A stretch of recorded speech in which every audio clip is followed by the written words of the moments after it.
আসসালামু আলাইকুম এভরিওয়ান। চলে আসলাম আপনাদের মাঝে নতুন একটা ভিডিও নিয়ে। আজকের ভিডিওর মূল আলোচনার বিষয় হচ্ছে মেটা ভেরিফাইড।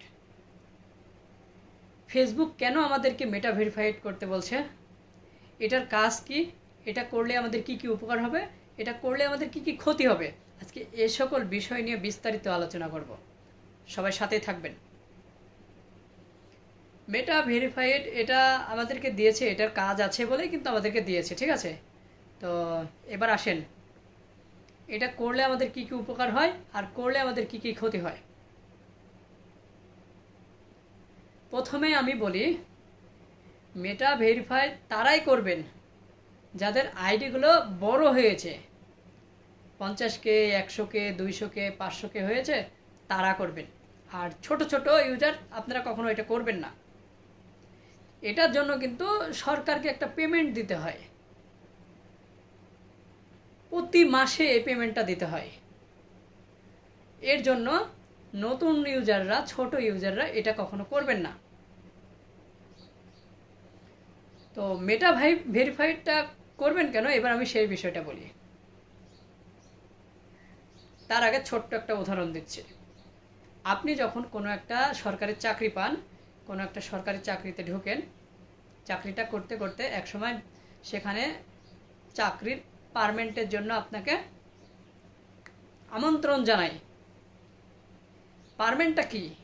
পার্মানেন্টটা হচ্ছে আপনার চাকরিটা স্থায়ী করার জন্য, আপনার চাকরিটা মজবুত করার জন্য একটা নিয়ম।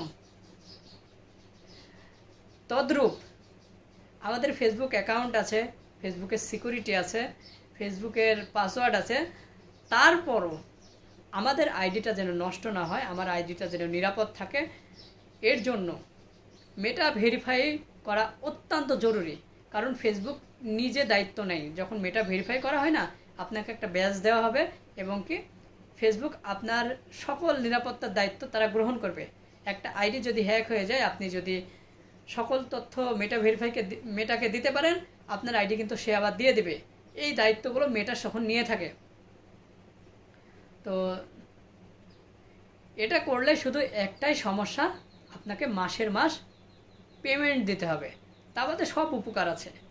তো এর জন্য অবশ্যই মেটা ভেরিফাইটা করা জরুরি। এবার আসেন মেটা ভেরিফাইটা কিভাবে করবেন। মেটা ভেরিফাইটা অবশ্যই একটা অভিজ্ঞ মানুষকে দিয়ে করে নেবেন। কারণ আপনি ভেরিফাইটা করলেন, কিন্তু আপনার আইডিতে ভুল আছে, আপনার নামে ভুল আছে, আপনার দেখা যাচ্ছে তারিখে ভুল আছে, কিংবা আপনার ব্যাংক সেটআপ ভুল আছে, আদার্স যদি কোনো সমস্যা থেকে থাকে, আপনি ভেরিফাইটা করলেন, আপনার টাকা কিন্তু কেটে নেবে, আপনার সমস্যা কিন্তু সমাধান হলো না। অতএব ভেরিফাই করার আগে একটা বার হলেও আপনার আইডিটা রিভিউ দিয়ে নেবেন, তাহলে আপনি কোনো ধরনের কোনো সমস্যায় পড়বেন না। তো মেটা ভেরিফাই সম্পর্কে বিস্তারিত আলোচনা করার চেষ্টা করলাম, যে এটা করলে কি উপকার হয়, কি ক্ষতি হয়, এটা কাদের করা উচিত, এটা কেন করা উচিত, বিস্তারিত বলেছি। তারপরও যদি কারো বুঝতে কোনো প্রবলেম হয়, আমাকে ইনবক্সে এসে বলে যাবেন, আমি চেষ্টা করব আপনার উত্তর দেওয়ার।